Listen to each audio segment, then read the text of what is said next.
यानी कि राजनीतिक गलियारा से जौन बात उठ करके आ रहल बा, कह रहल बा कि यह देश में एक बड़ा राजनीतिक परिवर्तन के सुगबुगाहट तेज हो। लालू प्रसाद पुरानका चाउर हवे, भले उनका 1.5 दर्जन बीमारी बा, लेकिन ओकरा बावजूद भी उनका आवाज में उहे कड़क बा और उहे राजनीतिक सोच उनका दिमाग में बा।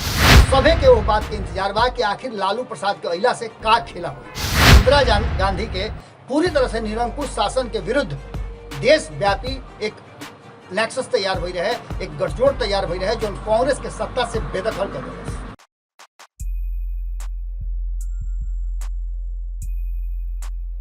आँख के रहे किरकिरी वो आँख के पुतरी बा, आँख के रहे किरकिरी वो आज आँख के पुतरी बा। स्वार्थ भुला देला जो हियरा के भीतरी बा, स्वार्थ भुला देला जो हियरा के भीतरी बा। प्यार आ जंग में का दो सब जायज होला, प्यार आ जंग में का दो सब जायज होला।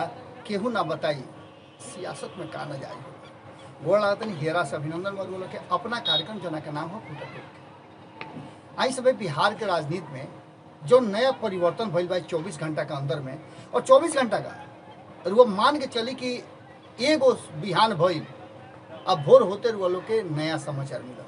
याद हो कि कल भारत लाइव पर रुआ लोग की खबर बतौले रहे कि लालू प्रसाद के लेकर के रांची से एक वो खबर आ रहा बा। वो खबर पूरी तरह से भारतीय जनता पार्टी नीतीश कुमार खातिर और राष्ट्रीय जनता दल के साथ साथ महागठबंधन और अन्य दल खातिर ज़्यादा महत्वपूर्ण खबर बा। एक खबर से बहुत कुछ ऐसा रहे जना के कहल जात रहे कि बिहार के राजनीति के लेकर के देश के राजनीति में परिवर्तन करी। लालू प्रसाद के राजनीति में सक्रियता कहीं ना कहीं बहुत अंतर पैदा कर देला, और ये अंतर कैसे पैदा करेला तो एक खातिर कोनो हिसाब किताब जोड़ घटाव करे के जरूरत नहीं है। दुआ लोग देखले हो कब कि एक पहले भी जब जब लालू प्रसाद के एंट्री भइल बा राजनीति में, तो निश्चित रूप से ओइजा कुछ नया परिवर्तन भइल। लालू प्रसाद पिछला कई दशक से बिहार और देश के राजनीति में ट्रेंड करेले। कुछ पुरान बात अगर वह याद करी तो कहल जाला एक और बात हमनी के भोजपुरी में कि पुरानका चाउर पंथ पड़ेला।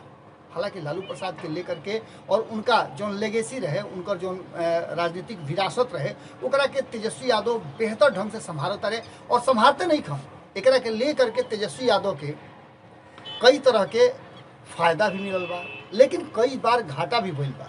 और याद हुई कि संपादक नमन मिश्रा जी पंचनामा में बात कर रहन कि कहीं ना कहीं लालू प्रसाद के पुत्र होना तेजस्वी यादव के लेकर के घाटा का भी सौदा बा कहीं कहीं। और खास करके लालू और राबड़ी शासन के लेकर के जौना तरीका से विपक्ष हमलावर होला और समय समय पर घेर लेला चारों ओर से चक्रव्यूह में, ओकरो असर पड़ेला। लेकिन स्थिति परिस्थिति बहुत बदलल बा।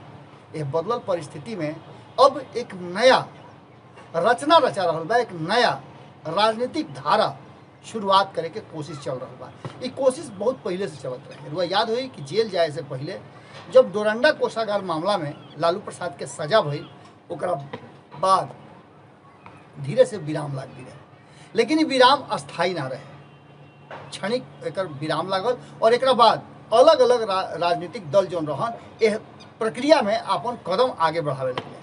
लालू प्रसाद जब बाहर रहन जेल से, तब वो सबके मिला करके और सबसे मिलना जुलना उनका जारी रहे। यहाँ तक ले कि चिराग पासवान होकस, मुकेश सहनी hocus, Jitan Ram Manjhi hocus, Nitish Kumar hocus, सभी के निमंत्रण दे दिले रहन, सिर्फ एक आदमी के छोड़ करके और एक पार्टी के छोड़ करके, भारतीय जनता पार्टी के। लालू प्रसाद भारतीय जनता पार्टी से बाँच के रहे के, जहाँ एक तरफ नीतीश कुमार के, ओइजे मुकेश सहनी के, जीतन राम मांझी के, और एक साथ साथ देश भर में जितना भी दल बाड़े वो सब दल के बात कहत रह गए कि कहीं ना कहीं जब संबंध करे के बाद, राजनीति बनावे के बाद और राजनीति में अपन स्थान ग्रहण करे के बाद, तो ओकरा खातिर स्पेशल रूप से भारतीय जनता पार्टी से दूरी बना के रखो। कारण कि भारतीय जनता पार्टी उ मगरमच्छ है जौन की संगे तो रही, लेकिन जब ओकरा भूख लगी तो नील जाई। और अक्सर जितना भी राजनीतिक दल रहन उनका के सबके लील गई। एगो लंबा समय से पिछला 30-32 साल से लगातार लालू प्रसाद भारतीय जनता पार्टी के खिलाफ राजनीति करे वाला, और यह राजनीति में देश के संविधान के हवाला वो हमेशा देने वाले, चाहे वो आरक्षण की बात होके या फिर जातीय समीकरण के बात होके या राष्ट्रवाद के बात होके, हिंदू मुस्लिम एकता के बात होके या सार्वभौमिकता के बात होके, समरसता के बात होके या फिर समानता के बात होके, सब में कहीं ना कहीं लालू प्रसाद भारतीय जनता पार्टी के कटघरा में खड़ा के लिए। लेकिन वह नीतीश कुमार जो लालू प्रसाद के साथ अपनी राजनीति की शुरुआत के लिए रहन, समाजवादी धारा के नेता रहन, और यह बात के स्वीकार करेले खुद प्रधानमंत्री नरेंद्र मोदी भी कि जीवित समाजवादी अगर नेता कोई बा तो नीतीश कुमार बा। लेकिन समाजवाद के परिभाषा का हो, का समाजवाद के परिभाषा है जो गिरिराज सिंह बात करता है, हरिभूषण ठाकुर बचौल बात करता है। ये बात के लेकर के चर्चा के विषय अलग हो सकेला, लेकिन वर्तमान बदलल परिस्थिति में अब के हाल कहल जा रहा बा कि बिहार यह देश के नक्शा बदली, और ये नक्शा बदले में लालू प्रसाद के भूमिका बहुत जरूरी बा। हाल फिलहाल में रुआ 12 घंटा के 24 घंटा के अंदर के जितना भी घटना बा के अगर रुआ अलगे अलगे से उठा के समेट करके और पन्ना बनाई और किताब में रखी तो रुआ सब पता चल जाए कि बिहार के राजनीति कौना दिशा में जा रहा बा। 24 घंटा में बहुत सारा ऐसा चेंजेस भइल बा, बदलाव भइल बा, जना के रुआ लोग के समय समय पर भारत लाइव पर पहुँचावत गई बनी। और रुआ लोग के याद हुई कि आज से 1.5-2 महीना पहले ये बात रुआ लोग से खूंटा ठोक में बतौले रही, और यही गुड़गांव से आज से 4-5 महीना पहले रुआ लोग से बतौले रही कि कहीं ना कहीं प्रशांत किशोर अब के हाली वो मास्टर पेन साबित हुई हैं, जौन की सारा पन्ना के अपना में जोड़ ली 600 पन्ना के प्रोजेक्ट रिपोर्ट देना और कांग्रेस के खड़ा करे के तैयारी शुरू करना। ये बता रहा बा कि देश के अलग अलग धारा के राजनीति के अगर रुआ नहीं देख ले तो भारत लाइव पर जाके देख सकिले। काल के भोरे भोर जौना में हम बड़ा हिगरा करके कोशिश के लिए बानी पूरा जो रचना रचा रहा बा ओकरा के रुआ लोग के सामने रखे के। ये पूरे विषय में लगातार चाहे पंचनामा होके, जहाँ संपादक नमन मिश्रा जी अलग अलग तरीका से बतावे के कोशिश करता रहे कि बिहार में कैसे राजनीतिक परिवर्तन हो के आसार नजर आ रहा बा और एक असर देश के राजनीति पर भी हुई। वही खूंटा ठोक पर रुआ लोग हम बताते बानी और भारत लाइव पर भी लगातार हम बात के रुआ लोग के संकेत दे रहा बानी, इशारा कर रहा बानी कि राजनीतिक गलियारा से जो बात उठ करके आ रहा बा वो कह रहा बा कि यह देश में एक बड़ा राजनीतिक परिवर्तन के सुगबुगाहट तेज हो गई बा। इस सब में लालू प्रसाद के जमानत मिलना और तेजस्वी यादव के राबड़ी देवी के निमंत्रण पर नीतीश कुमार के उनका आवास में जाकर के इफ्तार पार्टी में शामिल होना कहानी कह रहा है। ये बात वह समझ के रखी कि जब नीतीश कुमार के अपना प्रतिष्ठा और पद यानी कुर्सी और पावर दोनों पर जब उनका लागेला कि ओकरा में कमी हो रहा बा या कोई छीन ली उनका से, तो वो एक्शन में आ जाले और उनका रिएक्शन अक्सर एक बड़ा परिवर्तन राजनीतिक घटनाक्रम के रूप में सामने आवेला। ये पूरे विषय पर एक बात रुआ मान के चलिए कि इस देश में और बिहार में एक नया धारा के शुरुआत हो गई बा। पहले रुआ सुन ले कब कि दही चूड़ा पर नया नया राजनीतिक खेल होते रहे, लेकिन अब इफ्तार पार्टी पर हो रहा है। एक पीछे के कारण रुआ समझता नहीं, एक पीछे के कारण बा कि अल्पसंख्यक समाज खास करके मुस्लिम समाज कौना धारा के तरफ जा रहा बा, कहाँ भटक रहा बा और केकरा के समर्थन कर रहा बा। ई एक नया अध्याय शुरू हो गई बा। MOI समीकरण कहल जाता है कि लालू प्रसाद और लालू प्रसाद के बाद तेजस्वी यादव के विरासत हो गई, लेकिन AIMIM के 5 गो सीट जीत जाना 2020 के चुनाव में अलग कहानी कह रहा बा। वो ये एक कहानी और कह रहा बा कि नीतीश कुमार जौन की अल्पसंख्यक समाज के एक बड़ा वर्ग के अपना तरफ माने ले, उस समाज नीतीश कुमार से बिल्कुल बेलाग और छटक गई बा। एक भी विधायक नीतीश कुमार के ना जीत करके अइले देखने रुआ कि विधानसभा में। अब एक मतलब का होला कि कहीं ना कहीं नीतीश कुमार के दिन अलार्म जरूर लाग गई बा। वही भारतीय जनता पार्टी अपना आइडियोलॉजी से थोड़ा अलग हटे के तैयारी करता और शाहनवाज हुसैन के बिहार में ले आकर के बैठा देना एक बात की तरफ इशारा करता कि अब भारतीय जनता पार्टी भले ही हिंदू मुस्लिम करत होके, इस समाज के लेकर के पोलराइजेशन करत होके, हिंदुत्व के झंडा रखले होके, लेकिन अल्पसंख्यक समाज के एगो नेता के सामने केंद्र से ला करके बैठा देना और नीतीश कुमार के बगल में खड़ा कर देना ये बात की तरफ इशारा करता कि भारतीय जनता पार्टी अपना आइडियोलॉजी के बदले के फेरा में बा। हालांकि बदली ना और बदली की ना बदली ए पर पूरा बहस हो सकेला अलग से, लेकिन इतना वो मान के चली कि नीतीश कुमार और लालू प्रसाद के जो विरासत रहे ओकरा में सेंधमारी करे के पूरा तैयारी कर दिल रहे। हालांकि तेजस्वी यादव यह सेंधमारी के तूरे के भरसक प्रयास और ओकरा में पहल जरूर कर दिले वाले, जौना के फायदा उनका लगातार मिल रहा बा। एक तरफ जहाँ 24 सीट के MLC चुनाव भइल ओ में तेजस्वी यादव के धमक नजर आई और कहल न जाला कि सोना में सुहागा हो जाना। बोचहा चुनाव में रुआ देखबे कहीं कि कौन तरीका से तेजस्वी यादव NDA के पूरी तरह से ध्वस्त कर दिले और जीत हार के आंकड़ा जो रहे बहुत बड़ा रहे। लगभग मान के चली कि 70-80 हज़ार वोट जो बा, करीब 2-2.25 लाख 2.5 लाख वोट में 70-80 हज़ार जो 50% वोट वही रहे। यानी कि मान के चली कि 1.5 लाख वोट भइल, 1.5 लाख में 70-80 हज़ार दू गो में डिवाइड भइल।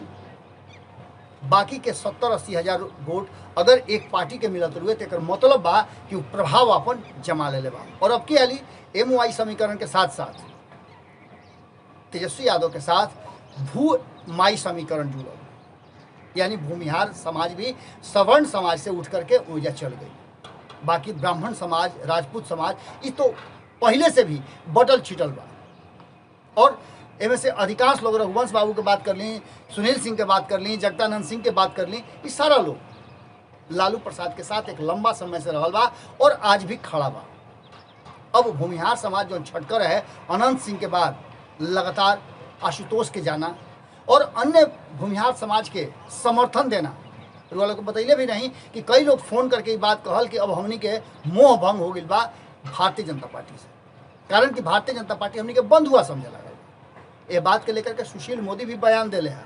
वो बयान के भी रुआ बारीकी से देखी तो सुशील मोदी बिहार के राजनीति के बेहतर समझ रखे वाला नेता हवे और उनके चलते बिहार में लगातार नीतीश कुमार के साथ एक लंबा समय से भारतीय जनता पार्टी सत्ता के सुख भोग रहा है।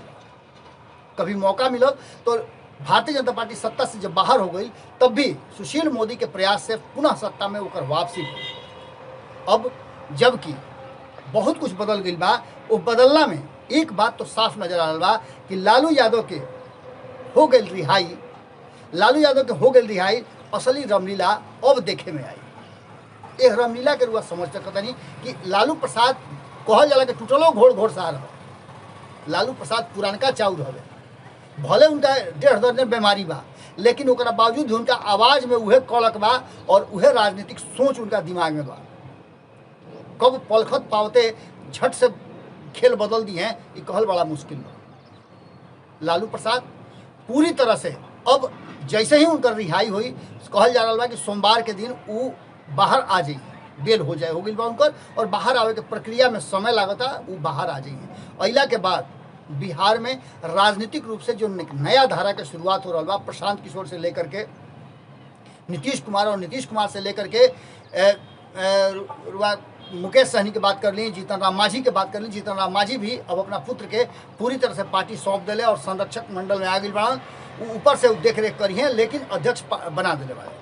अब ये सब प्रक्रिया में नीतीश कुमार के का रुख हो रही और नीतीश कुमार कितना दिन तक और सर्वाइव करिए भारतीय जनता पार्टी के, इहो बात बहुत बड़ा बा। लालू प्रसाद के अहिला के बाद जब दोनों आदमी के बीच में मन गुप्ता होला, वो लोग के और बात याद करा देते नहीं कि याद करी सब है, वो लोग से कहले रही कि जैसे 2015 में प्रशांत किशोर ओह कड़ी के काम कैले रहन जौन लालू प्रसाद और नीतीश कुमार के जोड़ले रहन, एक बार फिर से अगर लालू प्रसाद और नीतीश कुमार के देश खातिर, बिहार खातिर और बिहार के प्रधानमंत्री पद के उम्मीदवार बनावे खातिर अगर पहल करके जोड़ देश तो कोनो अतिशयोक्ति ना हुई और ये जुड़ाव निश्चित रूप से बिहार में सत्ता परिवर्तन के भी सुगबुगाहट दे रहा बा। लालू प्रसाद के अइला के बाद बिहार के राजनीति में बहुत सारा परिवर्तन हुई। वो परिवर्तन के लगातार इंतजार सबके हो रहा बा। लालू प्रसाद के बाहर आवे के इंतजार हो रहा बा और साथे साथे का खेल रचाइल बा वो सारा चीज़ अब खुल करके सामने आ जाए। वो 600 पन्ना में प्रशांत किशोर का लिखले बाड़े, केकर नाम आंकले बाड़े, इस सब रुआ लोग सामने खुल के आ जाए। लालू प्रसाद के तैयारी जबरदस्त रहे और लालू प्रसाद देश भर में जितना भी राजनीतिक दल गैर भाजपा दल बाड़े वो सब के एकजुट करे के जो प्रयास करके जेल में गई रहन, ये प्रयास अभी भी तमाइल नहीं थे, बल्कि वो प्रयास के लगातार अलग अलग लोग कर रहा बा। यानी कि सीधा तौर पे रुआ मान के चली कि आवे वाला जो समय बा, जो बार बार कहल जाता है कि आवे वाला मई के महीना जो हुई वो ढेर बिहार में राजनीतिक परिवर्तन के संकेत दे रहा बा। उ संकेत अब लालू प्रसाद के रिहाई के बाद कहीं ना कहीं समझ में आवे लगा। और यह बात बा कि लगातार बिहार के जनता होके, राजनीतिक गलियारा होके या मीडिया जगत होके, सभे के वो बात के इंतजार बा कि आखिर लालू प्रसाद के अहिला से का खेला हो। एक तरफ जहां तेजस्वी यादव नया समीकरण के साथ A to Z के समीकरण लेके चलता रहे, वही नीतीश कुमार के लगे अगर कोई रास्ता बा तो दुइये वो रास्ता बा, या तो भारतीय जनता पार्टी के साथ नतमस्तक हो जा, जैसन कि चिराग पासवान कहता है कि 90 डिग्री के कोण पर झुक जाता रहा। काल्हे वो जम करके जब एयरपोर्ट पर तब कहले ई बात। एकरा साथ सबके एकजुट होकर के जाना, और वो लोग जानते बानी कि राजनीति में संकेत कुछ और होला और साँच कुछ और होला। एक खाली फिर से पूरी तरह से ही रचना रचा रहल बा, और ये रचना में याद आ रहल बुढ़े 70 के दशक जना घड़ी इंदिरा गांधी के पूरी तरह से निरंकुश शासन के विरुद्ध देशव्यापी एक नेक्सस तैयार भई रहे, एक गठजोड़ तैयार भई रहे जो कांग्रेस के सत्ता से बेदखल कर दिलस। भारतीय जनता पार्टी के विरुद्ध भी यही तरीका के सब कुछ चल रहा बा। काल रुआ के बतौले रही कि कैसे भारतीय जनता पार्टी अधिकांश राज्य में अपन सत्ता स्थापित करता, एकच या फिर गठबंधन के तहत। लेकिन सबसे ज़्यादा जो चर्चा के विषय बा ये पूरे देश भर में वो बिहार बा। कारण कि बिहार में नीतीश कुमार और लालू प्रसाद जैसा दिग्गज नेता बा। हालांकि कोनो नेता कम नहीं खा, लेकिन ये दोनों के अगर एक साथ आ जास तो देश में राजनीतिक परिवर्तन के नया पटकथा लिखल जा सकेला। अगर एक संगे कांग्रेस भी मिल जाए, ममता बनर्जी मिल जास, चंद्रबाबू नायडू मिल जास, एक अलावा शरद पवार मिल जास, शरद यादव मिल जास, उद्धव ठाकरे मिल जास, अनगिनत लोग लाइन लागल बा। कई गो राज्य बाड़े जौन गैर भाजपाई बाड़े, उस सब के समर्थन साथ में बा। अगर नीतीश कुमार और तेजस्वी यादव के मुलाकात लालू प्रसाद के आवे से पहले होता तो एक पीछे के रणनीति रुआ समझ सकिले। भले इफ्तार पार्टी होके, लेकिन यही तरीका के आयोजन में राजनीति के बड़ा बड़ा खेल भइल बा। एक खाली फिर से एक नया खेल होके के उम्मीद के साथ रुआ लोग के छोड़ के जाता नहीं। रुआ का सोचता नहीं पूरे विश्लेषण पे जरूर लिख के बताई सब है। रुआ लोग के कमेंट हम लगातार पढ़ता नहीं। बहुत लोग के कहना बा कि इस सारा खबर मनगढ़ंत बा, लेकिन कोई खबर मनगढ़ंत ना होके लालू प्रसाद के बेल मिलना, नीतीश कुमार के इफ्तार पार्टी में तेजस्वी यादव के घर पर जाना, राबड़ी देवी के घर पर जाना, चिराग पासवान के लगातार हमला करना, मुकेश सहनी के तेजस्वी यादव से पुनः मुलाकात, भारतीय जनता पार्टी के भीतर खलबली मचना, इस संकेत का दे रहा बा। अगर रुआ कोनो पार्टी से वायस नहीं थी तो निश्चित रूप से रुआ सब कुछ ठीक नजर आई, साँच नजर आई। और अगर रुआ अंधभक्त बानी तो रुआ आँख पर तो पट्टी लागल बा, एका के घोड़ा लेखा रुआ सीधे जा सकिले, एने ओने ना जा सकिले। बस अतने कह के रुआ लोग से उम्मीद रखतनी कि रुआ लोग कमेंट बॉक्स में अपन विचार जरूर दे। आज यही विदा लेतनी, फिर सोमवार के दिन भेंट हुई और सोमवार के दिन नया चर्चा के साथ रुआ लोग से जुड़ब। बहुत बहुत धन्यवाद। गोड़ लागतनी।